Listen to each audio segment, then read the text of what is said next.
ನಮಸ್ಕಾರ ಸ್ನೇಹಿತರೆ, KSOU ಕ್ಲಾಸಸ್ಗೆ ಸ್ವಾಗತ. ಇವತ್ತು ನಾನು ಪ್ರಥಮ BA ಮತ್ತು BComನವರಿಗೆ ಇರುವಂತಹ ಒಂದು ಇಂಪಾರ್ಟೆಂಟ್ ಚಾಪ್ಟರ್ ಬಗ್ಗೆ ಕನ್ನಡದಲ್ಲಿ ಸಾರಾಂಶವನ್ನು ಹೇಳಲಿದ್ದೇನೆ. ಕನ್ನಡ ಭಾಷಿಕ ಅವಿಸ್ತರದಲ್ಲಿ ಹೊಸಗನ್ನಡ ಕವಿತೆಗಳು ಮತ್ತು ನಾಟಕ ಎನ್ನುವಂತಹ ಬುಕ್ಕಲ್ಲಿರುವಂತಹ ನನ್ನ ಜನಗಳು, ಡಾಕ್ಟರ್ ಸಿದ್ಧಲಿಂಗಯ್ಯ ಅವರು ಬರೆದಿರುವಂತಹ ನನ್ನ ಜನಗಳು ಎನ್ನುವಂತಹ ಕವಿತೆಯ ಬಗ್ಗೆ ನಾನಿವತ್ತು ಕನ್ನಡದಲ್ಲಿ ಸಾರಾಂಶವನ್ನು ಹೇಳ್ತೇನೆ. ಅದರ ಪ್ರಕಾರ ನೀವು ಸಾರಾಂಶವನ್ನು ಅಂದರೆ ತಿಳ್ಕೊಂಡು ಅಂದರೆ ವಿಷಯವನ್ನು ಏನಿದೆ ಅಂತ ಅರ್ಥ ಮಾಡಿಕೊಂಡು ನೀವು ಇದರ ಬಗ್ಗೆ ಆನ್ಸರನ್ನು ಬರಿತಾ ಹೋಗ್ಬೋದು. ನಿಮಗೆ ಸ್ವಲ್ಪ ಬರೀಲಿಕ್ಕೆ ಈಸಿ ಆಗ್ತದೆ ಇದರಿಂದ. ಈ ನನ್ನ ಜನಗಳು ಎನ್ನುವಂತಹ ಪದ್ಯ ಭಾಗದಿಂದ ಯಾವ ಥರ ಕ್ವಶನ್ಸನ್ನು ಕೇಳ್ತಾರೆ ಅಂದರೆ 10 or 15 ಮಾರ್ಕ್ಸ್ಗೆ ಬರುವಂತಹ ಕ್ವಶನ್ಸ್ ಮತ್ತು ನನ್ನ ಜನಗಳು ಕವಿತೆಯಲ್ಲಿ ಚಿತ್ರಿತಗೊಂಡಿರುವ ಬದುಕು ಯಾರದಾಗಿದೆ ಅಂತ ಕೇಳ್ತಾರೆ. ಅಥವಾ ಶೋಷಣೆಯ ವಿಭಿನ್ನ ಮುಖಗಳು ನನ್ನ ಜನಗಳು ಕವಿತೆಯಲ್ಲಿ ಹೇಗೆ ಅಭಿವ್ಯಕ್ತಿಗೊಂಡಿದೆ, ಯಾವ್ಯಾವ ಥರದಲ್ಲಿ ಶೋಷಣೆಗಳಾಗಿದೆ, ಯಾವ್ಯಾವ ಪ್ರತಿಯೊಂದು ಭಾಗವನ್ನು ನೀವು ವಿಶ್ಲೇಷಿಸಿ ಕಂಪ್ಲೀಟಾಗಿ ಬರಿತಾ ಹೋಗಬೇಕು.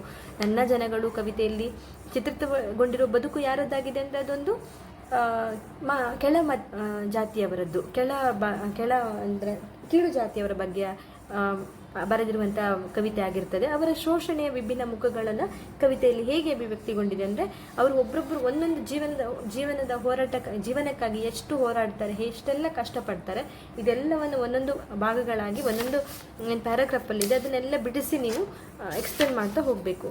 ಸೊ ನಾನೀಗ ಈ ಪಠ್ಯ ಭಾಗವನ್ನು ಬರೆದ ಕವಿ ಪರಿಚಯ ಮಾಡಿಕೊಡ್ತೇನೆ. ಡಾಕ್ಟರ್ ಸಿದ್ಧಲಿಂಗಯ್ಯ ಅವರು ಈ ಕವನವನ್ನು ಬರೀತಾರೆ. ಕನ್ನಡ ದಲಿತ ಸಾಹಿತ್ಯದ ಆದಿಕವಿ ಸಿದ್ಧಲಿಂಗಯ್ಯ ಅವರ ಹೊಲೆಮಾದಿಗರ ಹಾಡು ಕನ್ನಡ ದಲಿತ ಸಾಹಿತ್ಯದ ಮೊಟ್ಟ ಮೊದಲ ಪ್ರಾತಿನಿಧ್ಯ ಕಾವ್ಯಕೃತಿಯಾಗಿದೆ. ಅಂದರೆ ದಲಿತ ಒಂದು ಜಾತಿಯವರು ಅಥವಾ ದಲಿತ ವರ್ಗದವರಿಗೋಸ್ಕರನೇ ಇವರು ತುಂಬ ಅನೇಕ ಕೃತಿಗಳನ್ನು ಬರೆದಿರ್ತಾರೆ. ಹಾಗಾಗಿ ಇವರಿಗೆ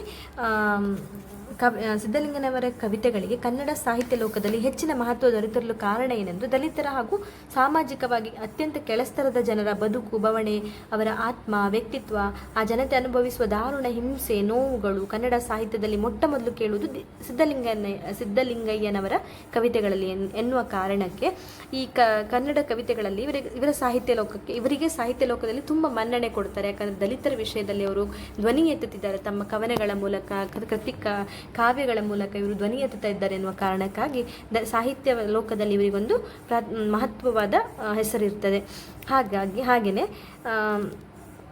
ಹಾಗೆಯೇ ಈ ಕವಿತೆಯ ವಸ್ತು ಏನಂತ ನೋಡೋದಾದರೆ, ನನ್ನ ಜನಗಳು ಕವಿತೆಯ ಶೀರ್ಷಿಕೆಯೇ ಸೂಚಿಸುತ್ತಿರುವಂತೆ ಕವಿಯ ಜನಗಳು ಒಡನಾಡಿದ ಗುಡಿಸಲುಗಳಲ್ಲಿ ದಲಿತ ಕೇರಿಗಳಲ್ಲಿ ಬದುಕುವ ದಲಿತ ಜನಾಂಗದವರನ್ನು ಕುರಿತು ಅವರ ಬದುಕು ಬವಣೆಗಳನ್ನು ಕಟ್ಟಿಕೊಡುವ ಉದ್ದೇಶದಿಂದ ಈ ಕವಿತೆ ರೂಪುಗೊಂಡಿದೆ. ಅಂದರೆ ಒಮ್ಮೆ ಭೂಮಿ ಒಡೆಯರಾಗಿದ್ದವರು ಸಾಮಾಜಿಕ ಅನ್ಯಾಯಕ್ಕೆ ಸಿಲುಕಿ ಭೂಮಿಯನ್ನು ಕಳೆದುಕೊಂಡವರ ಬದುಕು, ದೊಡ್ಡ ದೊಡ್ಡ ಬಂಗಲೆಗಳನ್ನು ಕಟ್ಟಲು ಇಟ್ಟಿಗೆಗಳಾಗಿ ದುಡಿದು ನಿಲ್ಲಲು ನೆಲೆಯಿಲ್ಲದೆ ಬಿಸಿಲಿನಲ್ಲಿ ನಿಲ್ಲುವ ಬದುಕು, ಹೊಲವನ್ನು ಹೊತ್ತು ಬಿತ್ತಿ ಬಿಸಿಲಿನಲ್ಲಿ ಬಳಲಿ ಬೆವರಿ ಹರಿಸಿದರೂ ಹಸಿವನ್ನು ಭರಿಸಲಾಗದ ಜನರ ಬದುಕಿನ ತಾಪ ಎಂತಹದ್ದು, ಸಾಮಾಜಿಕ ದೌರ್ಜನ್ಯಕ್ಕೆ ಸಿಲುಕಿದವರ ಬದುಕಿನ ಬವಣೆ ಪಟ್ಟಪಾಡು ಉಸಿರಿನ ಗತಿಗಳೆಂತಹದ್ದು ಎನ್ನುವುದನ್ನು ಇದರಲ್ಲಿ ಬಣ್ಣಿಸಲಾಗಿದೆ. ಅಂದರೆ ಈ ಕವಿತೆಯಲ್ಲಿ ಸಂಪೂರ್ಣವಾಗಿ ಯಾವ ಥರ ಬರೆದಿದ್ದಾರೆ ಅಂದರೆ, ಈ ಬಡವರ್ಗದವರು ಅಥವಾ ಕೆಳ ಜಾತಿಯವರದ್ದು ಎಷ್ಟು ಅನುಭವಿಸ್ತಾರೆ, ಅವರೆಷ್ಟು ಇನ್ನೊಬ್ಬರಿಗೋಸ್ಕರ ಎಲ್ಲವನ್ನು ಮಾಡಿ ಕೆಲಸ ಮಾಡಿ ಎಲ್ಲವನ್ನು ಪ್ರೀತಿಯಿಂದ ಮಾಡಿಕೊಟ್ರು ಸಹ ಅವರಿಗೆ ಸಿಗುವಂತಹ ಬೆಲೆ ಎಷ್ಟು, ಅಥವಾ ಅವರಿಗೆ ಒಂದು ಹೊಟ್ಟೆ ತುಂಬಿಸ್ಲಿಕ್ಕೂ ಅವರು ಪಡುವಂತಹ ಕಷ್ಟಗಳೆಷ್ಟು, ಅಷ್ಟು ಇಡೀ ಬೆಳಿಗ್ಗೆಯಿಂದ ಸಂಜೆ ತನಕ ಅವರು ದುಡಿದ್ರೂ ಕೂಡ ಅವರಿಗೆ ಎಷ್ಟು ಸಿಗುತ್ತೆ, ಅವರ ಹೊಟ್ಟೆ ಸಂಪೂರ್ಣವಾಗಿ ತುಂಬಲಿಕ್ಕೆ ಆಗೋದಿಲ್ಲ, ಅಷ್ಟು ಕಷ್ಟ ಇದೆ, ಈ ದೌರ್ಜನ್ಯ ಅವರ ಮೇಲೆ ಸಿಗ್ತಾ ಇದ್ದಾರೆ ಕೆಳವರ್ಗದವರ ಮೇಲೆ ಅಂತ ಅವರು ಪ್ರತಿಯೊಂದು ಅವರ ಬದುಕಿನ ಬವಣೆಗಳನ್ನು ಇವರು ಹತ್ತಿರದಿಂದ ನೋಡಿ ಅದರ ಬಗ್ಗೆ ಒಂದು ಕವನ ಬರೆದಿರ್ತಾರೆ. ಅದು ಈ ಕಥೆಯ ವಸ್ತು ಆಗಿರ್ತದೆ. ಅಂದರೆ ದಲಿತರ ಜೀವನವೇ ಅವರ ಈ ಕಥಾ ವಸ್ತು ಆಗಿರ್ತದೆ.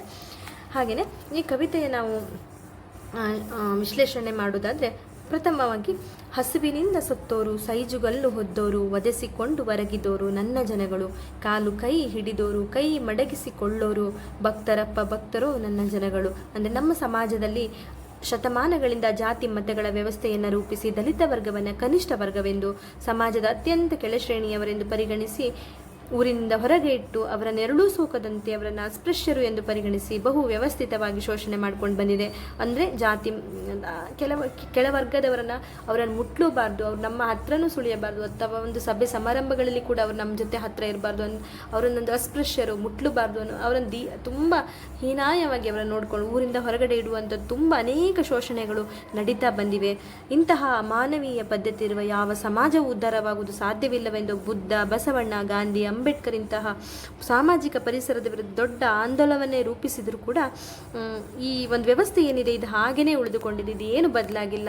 ಎಂತೆಂತಹ ದೊಡ್ಡ ದೊಡ್ಡ ವ್ಯಕ್ತಿಗಳು, ಅಂಬೇಡ್ಕರ್ ಅಂತಹ ದೀನದಲಿತರ ಪರವಾಗಿ ನಿಂತಹ ಮಹಾನ್ ಸಾಧಕ ಏನು ಅಂಬೇಡ್ಕರ್ ಇದ್ದಾರೆ, ಅವರು, ಗಾಂಧೀಜಿ, ಬುದ್ಧ, ಬಸವಣ್ಣ ಎಲ್ಲರೂ ಕೂಡ ಈ ಅಸ್ಪೃಶ್ಯತೆಯನ್ನು ಮಾಡಬಾರ್ದು, ಅಸ್ಪೃಶ್ಯತೆ ನಿವಾರಣೆ ಮಾಡಬೇಕಂತ ಎಷ್ಟು ಹೋರಾಟ ಮಾಡಿದ್ರು ಅಂದಿಗೂ ಇಂದಿಗೂ ಹಾಗೆಯೇ ಈ ಅಸ್ಪೃಶ್ಯತೆ ಅನ್ನೋದು ಹಾಗೆ ನಡೀತಾನೆ ಬಂದಿದೆ. ದಲಿತರ ವಿರುದ್ಧ ಶೋಷಣೆಗಳು ಯಾವುದೇ ಬದಲಾವಣೆ ಆಗದಂತೆ ಹಾಗೆ ಇಂದಿಗೂ ಕೂಡ ನಡೆದು ಬಂದಿದೆ ಎನ್ನುವುದನ್ನೇ ನಾವು ಈ ಒಂದು ವಿಷಯದಲ್ಲಿ ನೋಡ್ಕೋಬಹುದು. 2 ಹೊತ್ತಿನ ಊಟಕ್ಕಾಗಿ ಎಷ್ಟೇ ಕಷ್ಟಪಟ್ಟು ದುಡಿದರೂ ಹಸಿವಿನಿಂದ ಸಾಯುವ ಪರಿಸ್ಥಿತಿ ಇವರ ಬದುಕಲ್ಲಿ ಇದ್ದೇ ಇರ್ತದೆ. ಸ್ಥಿತಿವಂತರಾದ ಉಳ್ಳಂತಹ ವರ್ಗದವರು ಇಂಥವರ ಬದುಕನ್ನು ನಿರ್ದಯವಾಗಿ ಕಡೆಗಣಿಸುತ್ತಲೇ ಇರ್ತಾರೆ. ಕಾಲಿನಿಂದ ಒದ್ದವರ ಕಾಲನ್ನು ಹಿಡಿದು ಅವರೆದುರು ಕೈ ಮಡಚಿಯೇ ಬದುಕಿದರೂ ಬದುಕನ್ನು ಕಾಣುವುದು ಜನರಿಗೆ ಕಠಿಣವಾಗಿರ್ತದೆ. ಅಂದರೆ ಹಸುವು ಇದ್ದರೂ ಕೂಡ ಎಷ್ಟೇ ಹಸಿವಿದ್ರೂ ಕೂಡ ಕಲ್ಲು ಹೊತ್ತು ಮಣ್ಣು ಹೊತ್ತು ಎಲ್ಲ ಕೆಲಸವನ್ನು ಮಾಡಿ ಅವ್ರ ಹತ್ರ ಬರೀ ಕೆಲಸ ಮಾಡೋದಷ್ಟೇ ಅಲ್ಲದೆ ಏನಾದರೂ ಸಣ್ಣ ಪುಟ್ಟ ತಪ್ಪಾದಲ್ಲಿ ಅಥವಾ ಕೆಲಸ ನಿಧಾನವಾಗಿದ್ದಲ್ಲಿ ಏನಾದರೂ ಆದರೆ ಅಲ್ಲಿ ಕೂಡ ಅವ್ರ ಕೈಯಿಂದ ಹೊಡೆತ ತಿನ್ನಬೇಕು.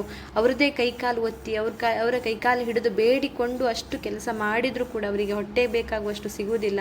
ಮತ್ತು ಇಂಥವರು ಭಕ್ತರು ಅಂತ ಅಷ್ಟು ಕಷ್ಟಪಟ್ಟು ಒಂದು ಜೀವನ ಮಾಡುವಂತಹ ಆ ಜನಗಳನ್ನು ಅವರು ಭಕ್ತರು ಅಂತವರು ಉಚ್ಚರಿಸ್ತಾರೆ ನಮ್ಮ ಕವಿಗಳು. ಹಾಗೆಯೇ ಹೊಲವನುತ್ತು ಬಿತ್ತೋರು, ಬೆಳೆಯ ಕೊಯ್ದು ಬೆವರೋರು, ಬಿಸಿಲಿನಲ್ಲಿ ಬೇಯೋರು ನನ್ನ ಜನಗಳು, ಬರಿಗೈಲೆ ಬಂದೋರು, ಉಸ್ಸೆಂದು ಕೂತೋರು, ಹೊಟ್ಟೆ ಬಟ್ಟಿ ಕಟ್ಟಿದೋರು ನನ್ನ ಜನಗಳು. ಅಂದರೆ ಹೊಲವನ್ನು ಉತ್ತುತ್ತಾರೆ, ಬೆಳೀತಾರೆ, ಕೊಯ್ದೆಲ್ಲ ಮಾಡ್ತಾರೆ. ಅಷ್ಟು ಆ ಬಿಸಿಲಲ್ಲಿ ಬಿತ್ತಿ ಬೆಳೆ ಬೆಳೆದು ಎಲ್ಲ ಮಾಡಿ ಅಷ್ಟು ಬೆಳೆಗಳ ಏನಿದೆ ಅದನ್ನೆಲ್ಲವನ್ನು ಕೂಡ ಅವರ ಏನು ದಣಿಗಳಿರ್ತಾರೆ ಅವರಿಗೆ ಕೊಡ್ತಾರೆ. ಅದರಲ್ಲಿ ಅವರಿಗೆ ಸಿಗುವುದು ಒಂದು ತುತ್ತಾಗುವಷ್ಟು ಸಿಗುವುದಷ್ಟೇ ಅವರಿಗೆ. ಅದರಲ್ಲಿ ಅವರ ಹೊಟ್ಟೆನೂ ನಿಜವಾಗಿ ತುಂಬುವುದಿಲ್ಲ. ಅಷ್ಟು ಕೆಲಸ ಮಾಡಿ ಸುಸ್ತಾದರೂ ಕೂಡ ಅವ್ರ ಕೈಯಲ್ಲಿ ಒಂದು ನಯ ಪೈಸೆನೂ ಉಳಿದಿರುವುದಿಲ್ಲ, ಕಾಸು ಇರುವುದಿಲ್ಲ. ಹೊಟ್ಟೆ ಬಟ್ಟೆ ಕಟ್ಟಿ ಜೀವನ ಮಾಡ್ತಾರೆ. ಅವರಿಗೊಂದು ಸುಂದರವಾದ ಜೀವನ ಇಲ್ಲ. ಅವರಿಗೆ ಬರೀ ಶೋಷಣೆ, ಅವರೆಷ್ಟೇ ಕೆಲಸ ಮಾಡಿದ್ರು ಅವರಿಗೊಂದು ಬೆಲೆ ಇಲ್ಲ ಅನ್ನೋದನ್ನು ಇಲ್ಲಿ ಕವಿಗಳು ಹೇಳ್ತಾರೆ. ಮಾಳಿಗೆಗಳ ಎತ್ತಿದೋರು, ಬಂಗಲೆಗಳ ಕಟ್ಟಿದೋರು, ತಳಾದಿಗೆ ಸಿಕ್ಕಿದೋರು ನನ್ನ ಜನಗಳು, ಬೀದಿಯಲ್ಲಿ ಬಿದ್ದೋರು, ಸದ್ದಿಲ್ಲದೆ ಇದ್ದೋರು, ಒಳಗೊಳಗೆ ಹತ್ತೋರು ನನ್ನ ಜನಗಳು. ಎಂತೆಂಥ ಮಾಳಿಗೆಗಳನ್ನು ಕಟ್ಟಲಿಕ್ಕೆ ಇವರು ಬೇಕು. ಇವರು ಕಟ್ಟಿದ ನಂತರ ಇವರನ್ನು ಮುಟ್ಲಿಕ್ಕೆ ಜನರಿಗೆ ಆಗುವುದಿಲ್ಲ. ಅಂತಹ ಮಾಳಿಗೆ ಕಟ್ಟಡಗಳನ್ನು ಈ ಅಸ್ಪೃಶ್ಯರು ಕಲ್ಲು ಹೊತ್ತು ಮಣ್ಣು ಹೊತ್ತು ಏನು ಕಟ್ಟಲಿಕ್ಕೆ ಬೇಕು ಅದಕ್ಕೆಲ್ಲ ಇವರ ಸಹಾಯ ಬೇಕು. ಆದರೆ ಇವರನ್ನು ನಂತರ ಮುಟ್ಲಿಕ್ಕೆ ಆಗುವುದಿಲ್ಲ, ಅವರು ಅಸ್ಪೃಶ್ಯರಾಗಿರ್ತಾರೆ. ಅಷ್ಟೆಲ್ಲ ಮಾಡಿಕೊಂಡು ಆ ಮಾಳಿಗೆಗಳನ್ನು ಕಟ್ತಾರೆ. ಆದರೆ ಅವರಿಗೆ ಒಂದು ಇರಲಿಕ್ಕೆ ಸೂರಿರುವುದಿಲ್ಲ, ಬೀದಿಯಲ್ಲೇ ಮಲಗಿರ್ತಾರೆ. ಅಷ್ಟು ದೊಡ್ಡ ಬಿಲ್ಡಿಂಗ್ಗಳನ್ನು ಕಟ್ಟುವಷ್ಟು ಕೆಪಾಸಿಟಿ ಇವರಿಗಿದ್ರೂ ಕೂಡ ಅವರೇ ಮಲಗಲಿಕ್ಕೆ ಕಟ್ಕೊಳ್ಳಿಕ್ಕೆ ಸಾಧ್ಯ ಇಲ್ಲ. ಮತ್ತು ಅವರ ನೋವುಗಳನ್ನು ಅವ್ರಿಗೆ ಯಾರಿಗೂ ಹೇಳಲಿಕ್ಕಾಗದೆ ಅವರು ಒಳಗಡೆನೇ ಇಟ್ಕೊಂಡು ಅವರೆಷ್ಟು ನೊಂದಿರ್ತಾರೆ ನನ್ನ ಜನಗಳು ಅಂತ ಹೇಳ್ತಾರೆ. ಇಂದು ನಾವು ತಿನ್ನುವ ಅನ್ನ, ವಾಸ ಮಾಡುವ ಮನೆಗಳು, ಬಂಗಲೆಗಳು ಎಲ್ಲವಕ್ಕೂ ಶ್ರಮ ವಹಿಸಿ ದುಡುವ ಈ ವರ್ಗ ಕನಿಷ್ಠ ವರ್ಗದವರು. ಆದರೆ ಬೆವರು ಸುರಿಸಿ ದುಡಿಯುವ, ಹೊಲವನ್ನುತ್ತು ಬಿತ್ತುವ, ಬಿಸಿಲಿನಲ್ಲಿ ಬೇಯುವ ಈ ಜನರು ಹೊಟ್ಟೆ ಬಟ್ಟೆ ಕಟ್ಟಿ ದುಡಿದು 2 ಹೊತ್ತಿನ ಊಟ ಕಾಣೋದೇ ಕಠಿಣ. ಬಂಗಲೆಗಳನ್ನು ಕಟ್ಟಲು ಮೆಟ್ಟಿಲುಗಳನ್ನು ಎತ್ತಿದರೂ ತಳಕ್ಕೆ ಸಿಲುಕಿ ತಮಗೊಂದು ನೆರಳನ್ನು ಕಾಣಲಾಗದೆ ಹೋಗುವ ಈ ದಾರುಣತೆ ಈ ಶ್ರಮಿಕ ವರ್ಗದ್ದು. ಅವರ ಕಣ್ಣಿನಿಂದ ಹರಿಯುವ ಕಂಬನಿಗೆ ಈ ಸಮಾಜ ನಿರ್ದಯವಾಗಿರುವುದರಿಂದ ಅವರು ಯಾರಿಗೂ ಕಾಣದಂತೆ ಒಳಗೆ ತಾವು ಅತ್ತಂತಹ ಜನರು ಅಂತ ಈ ಸಾಲಿನ ಸಾರಾಂಶವಾಗಿರ್ತದೆ. ಹಾಗೆಯೇ ಬಡ್ಡಿಯನ್ನು ತೆತ್ತೋರು, ಭಾಷಣಗಳ ಬೆಂಕಿಯಲ್ಲಿ ಬೆಂದು ಬೂದಿಯಾದವರು ನನ್ನ ಜನಗಳು, ಪರಮಾತ್ಮನ ಹೆಸರು ಹೇಳಿ ಪರಮಾನ್ನ ಉಂಡ ಜನಕ್ಕೆ ಬೂಟ ಮೆಟ್ಟಿ ಹೊಲೆಯೋರು ನನ್ನ ಜನಗಳು, ಚಿನ್ನವನ್ನು ತೆಗೆಯೋರು, ಅನ್ನವನ್ನು ಕಾಣದೋರು, ಬಟ್ಟೆಯನ್ನು ನೇಯೋರು, ಬರೀ ಮೈಲೇ ಹೋಗೋರು, ಹೇಳಿದಂತೆ ಕೇಳುತ್ತಾರೆ ನನ್ನ ಜನಗಳು, ಗಾಳಿಯಂತೆ ಬಾಳುತ್ತಾರೆ ನನ್ನ ಜನಗಳು. ಪ್ರತಿಯೊಬ್ಬ ಮನುಷ್ಯನಿಗೆ ಸಮಯ ಸಂದರ್ಭಗಳು ಬರುತ್ತವೆ. 2 ಹೊತ್ತಿನ ಊಟಕ್ಕೂ ಗತಿ ಇಲ್ಲದ ಈ ಜನರು ಸಮಯ ಸಂದರ್ಭಗಳಲ್ಲಿ ಸಾಲವನ್ನು ಮಾಡಬೇಕಾಗ್ತದೆ. ಇಡೀ ಜೀವಮಾನ ಪೂರ್ತಿ ದುಡಿದರೂ ಆ ಸಾಲವನ್ನು ಭರಿಸಲಾಗಿದೆ, ಬಡ್ಡಿಯನ್ನು ತೀರಿಸಲಾಗದಂತೆ ಉಳ್ಳಂತಹ ಜನತೆ ಇವರ ದುಡಿಮೆಯನ್ನೇ ಅನುಭೋಗಿಸ್ತಾರೆ. ಅಂದರೆ ಅವರಿಗೆ ತುಂಬ ಕಷ್ಟ ಇರ್ತದಲ್ಲ, ಯಾಕಂದರೆ ಅವರು ವರ್ಗದವರು ಮೊದಲಿಂದಲೂ ಅವರಿಗೆ ಒಂದು ಶೋಷಣೆಯಿಂದಲೇ ಮಾಡ್ಕೊಂಡು ಬಂದಿರೋದ್ರಿಂದ ಅವರಿಗೊಂದು ಇರಲು ನೆಲೆ ಅಥವಾ ತಿನ್ನಲು ಉಣ್ಣಲು ಕೂಡ ಏನಿರುವುದಿಲ್ಲ. ತಮ್ಮ ಅತ್ಯಂತ ಮೂಲಭೂತವಾದ ಒಂದು ವಿಷಯಗಳಿಗೂ ಕೂಡ ಅವರು ಕೆಲವೊಮ್ಮೆ ಸಾಲ ಮಾಡಬೇಕಾಗ್ತದೆ, ದುಡ್ಡು ಉಳ್ಳವರ ಹತ್ರ ಅಥವಾ ಮೇಲ್ವರ್ಗದವರ ಹತ್ರ ಸಾಲ ಮಾಡಬೇಕಾಗ್ತದೆ. ಅವರು ಮಾಡುವ ಸ್ವಲ್ಪ ಸಾಲಕ್ಕೂ ಕೂಡ ಅತಿಯಾಗಿ ಅವರಿಂದ ದುಡಿಸ್ಕೊಂಡು ಅವರನ್ನು ಮತ್ತಷ್ಟು ಶೋಷಣೆ ಮಾಡಿ ಅವರು ಎಂದಿಗೂ ಸಾಲ ತೀರಿಸಲಾಗದಂಥ ಪರಿಸ್ಥಿತಿಗೆ ತಗೊಂಡು ಬಂದು ಶೋಷಣೆ ಮಾಡುವವರು ಈ ಮೇಲ್ವರ್ಗದ ಜನರೇ. ಕೆಲವೊಮ್ಮೆ ಅವರ ಸಾಲವನ್ನು ಏನು ಮಾಡ್ತಾರೆ ಅದನ್ನು ತೀರಿಸ್ಲಿಕ್ಕೆ ಆಗುವಷ್ಟು ಅವರು ದುಡಿದ್ರೂ ಕೂಡ ಅವರಿಗೆ ಅಷ್ಟು ಬೇಕಾದಷ್ಟು ದುಡ್ಡನ್ನು ಅವರು ಏನು ಮಾಡಿಸ್ಕೊಳ್ತಾರೆ ಕೆಲಸ ಈ ಮೇಲ್ವರ್ಗದ ಜನರು, ಅವರು ಅದಕ್ಕೆ ಪ್ರತಿಯಾಗಿ ಹಣವನ್ನು ಕೂಡ ಅವರಿಗೆ ನೀಡುವುದಿಲ್ಲ. ಅವರನ್ನು ಅತ್ಯಂತ ಹೀನಾಯವಾಗಿ ದುಡಿಸ್ಕೊಳ್ತಾರೆ, ಅತ್ಯಂತ ಕೆಟ್ಟ ಒಂದು ನಿರ್ದಯಿಯಾಗಿ ಅವರನ್ನು ನಡೆಸ್ಕೊಳ್ತಾರೆ ಎನ್ನುವುದನ್ನು ನಾವಿಲ್ಲಿ ನೋಡಬಹುದು. ಹಾಗೆಯೇ ರಾಜಕೀಯ ಜನರ ಭಾಷಣಗಳಲ್ಲಿ ಇವರ ಬದುಕು ಬೆಂಕಿಯಂತೆ ಉರಿದು ಬೂದಿಯಾಗುತ್ತದಲ್ಲದೆ ಇನ್ನೇನು ಆಗುವುದಿಲ್ಲ. ಅಂದರೆ ಯಾವುದೋ ಭಾಷಣ, ದೊಡ್ಡ ರಾಜಕೀಯ ಜನರು ಇವರನ್ನು ಉಪಯೋಗಿಸಿಕೊಂಡು ತಮ್ಮ ರಾಜಕೀಯ ಬೆಳೆಸ್ಕೊಳ್ತಾರೆ. ಅವರು ಏನು ಭಾಷಣ ಮಾಡುವಾಗ ನೋಡ್ಬೇಕೇನು ದಲಿತರನ್ನು ಇವರು ಯಾವ ಲೆವೆಲಿಗೆ ತಗೊಂಡು ಹೋಗ್ತಾರೆ ಅನ್ನುವಂಥದ್ದನ್ನು ಭಾಷಣದಲ್ಲಿ ಮಾಡ್ತಾರೆ. ಬಟ್ ಅದರ ನಂತರ ಅಥವಾ ಅದರ ಚುನಾವಣೆಯ ನಂತರ ಅವರದ್ದು ಪರಿಸ್ಥಿತಿ ಮತ್ತಷ್ಟೇ ಆಗಿರ್ತದೆ. ಅವರಿಗೆ ಏನು ಅದರಲ್ಲಿ ಬದಲಾವಣೆ ಆಗುವುದಿಲ್ಲ. ಆ ಜನರ ಜೀವನ ಅಷ್ಟೇ ಹೀನಾಯವಾಗಿರ್ತದೆ. ಪರಮಾತ್ಮನ ಹೆಸರನ್ನು ಹೇಳುತ್ತಾ ಪರಮಾನ್ನವನ್ನು ಊಟ ಮಾಡುವಂತಹ ಜನರ ಕಾಲಿಗೆ ಬೇಕಾದ ಬೂಟು ಮೆಟ್ಟು ಹೊಲೆಯೋರು ಇವರು. ಅಂದರೆ ದೊಡ್ಡ ದೊಡ್ಡ ಜನರು ಏನಿರ್ತಾರೆ, ದುಡ್ಡಿರುವಂಥ ಜನಗಳ ಏನಿರ್ತಾರೆ ಅವರಿಗೆ ಬೇಕಾದ ಬೂಟು ಮೆಟ್ಟನ್ನೆಲ್ಲ ಇವರು ಹೊಲಿತಾರೆ. ಅವರು ದೊಡ್ಡ ಜನರು ಹೊಟ್ಟೆ ಬೇಕಾದಂಗೆಲ್ಲ ತಿನ್ನುವಂತಹ ಜನರು ಏನಿರ್ತಾರೆ ಅವರಿಗೆಲ್ಲ ಸೇವೆ ಮಾಡುವವರು ನಮ್ಮ ಜನಗಳ ಇಂತಹ ಹೊಲೆಯ ಜನಗಳಾಗಿರ್ತಾರೆ. ಅಂದರೆ ಸಮಾಜದ ಎಲ್ಲ ಮೂಲಭೂತ ಅವಶ್ಯಕತೆಗಳು ಕನಿಷ್ಠದಿಂದ ಹಿಡಿದು ಗರಿಷ್ಠದ ಕೆಲಸಗಳು ಮಾಡುವವರು ದಲಿತರು. ಅಂದರೆ ಕವಿಯ ಸ್ವಂತ ಜನರು. ಚಿನ್ನವನ್ನು ಗಣಿಯಿಂದ ಹೊರ ತೆಗೆದು ಅನ್ನವನ್ನು ಕಾಣದೆ ಬಟ್ಟೆಯನ್ನು ನೇದು ಬರಿಗೈಲಿ ಹೋಗುವ ಈ ಜನರು ಗಾಳಿಯಲ್ಲಿ ಮಾತ್ರ ಬದುಕ್ತಾರೆ. ಅಂದರೆ ಚಿನ್ನವನ್ನು ತೆಗಿಲಿಕ್ಕೆ ಇವರಿಗೆ ಬೇಕು, ಆದರೆ ಅಷ್ಟು ಚಿನ್ನ ತೆಗೆದು ಬಂಗಾರದಂಥ ಬೆಲೆ ಇರುವಂತಹ ಆ ಚಿನ್ನವನ್ನು ತೆಗೆದ್ರೂ ಕೂಡ ಅವರಿಗೆ ಹೊಟ್ಟೆಗೆ ತಿನ್ನುವಷ್ಟು ಅನ್ನವನ್ನು ಪಡೆದುಕೊಳ್ಳುವಷ್ಟು ಹಣ ಅವ್ರ ಕೈಲಿರುವುದಿಲ್ಲ. ಬಟ್ಟೆಯನ್ನು ನೇಯ್ದು ಎಲ್ಲಿಗೆ ಕೊಡ್ತಾರೆ, ಅದಕ್ಕೆ ಪ್ರತಿಯಾಗಿ ಅವರಿಗೆ ಒಂದು ಸರಿಯಾಗಿರುವಂಥ ಬಟ್ಟೆಯನ್ನು ಧರಿಸುವ ಯೋಗ ಇರುವುದಿಲ್ಲ ಅಥವಾ ಅವರ ಹತ್ರ ಅದನ್ನು ಭರಿಸುವ ಶಕ್ತಿ ಕೂಡ ಇರುವುದಿಲ್ಲ. ಇವರು ಗಾಳಿಯಲ್ಲಿ ಬದುಕ್ತಾರೆ. ಅಂದರೆ ಕೆಲವೊಮ್ಮೆ ಊಟಕ್ಕೂ ಇಲ್ಲದೆ ಬರೀ ಅದರಷ್ಟು ಅವ್ರು ಹೆಂಗೆ ಜೀವನ ಹೋಗ್ತಾ ಇದೆ ಅಂತಲೇ ಅವರಿಗೆ ಗೊತ್ತಿರುವುದಿಲ್ಲ. ನಾವು ಈಗ ಹೇಳ್ತೇವಲ್ಲ, ಗೋವಿದ ಹೋಗ್ತಾ ಇರುತ್ತೆ ಅವರ ಜೀವನ, ಏರುಪೇರುಗಳ ಮಧ್ಯೆನೇ ಅವರ ಜೀವನ ಹೋಗಿರ್ತದೆ. ಅಂದರೆ ಅವರಿಗೆ ಯಾವುದೇ ಒಂದು ಸುಖ ಇಲ್ಲದೆ ಆ ಥರ ಅಷ್ಟು ಹೀನಾಯವಾಗಿ ನಿರ್ದಯವಾಗಿ ಅವರ ಜೀವನ ಸಾಗ್ತದೆ. ಹಾಗೆಯೇ ಅವರು ಹುಟ್ಟುತ್ತಾರೆ, ಹಾಗೆ ಬದುಕ್ತಾರೆ, ಹಾಗೇನೆ ಸಾಯ್ತಾರೆ ಅಂತ ಇಲ್ಲಿರ್ತದೆ. ಕವಿತೆ ಆದಿಯಿಂದ ಅಂತ್ಯದವರೆಗೂ ಏರುಪೇರಿಲ್ಲದೆ ಉತ್ಕರ್ಷ ಸಂಘರ್ಷಗಳಿಲ್ಲದೆ ಕವಿ ಸಮಯ ಕಾವ್ಯಾಲಂಕಾರಗಳಿಲ್ಲದೆ ಒಂದೇ ಸಮನಾಗಿ ತನ್ನ ಬದುಕಿನ ಜನರ ದಾರುಣತೆಯನ್ನು ಇಲ್ಲಿ ಅನಾವರಣಗೊಳಿಸುತ್ತದೆ.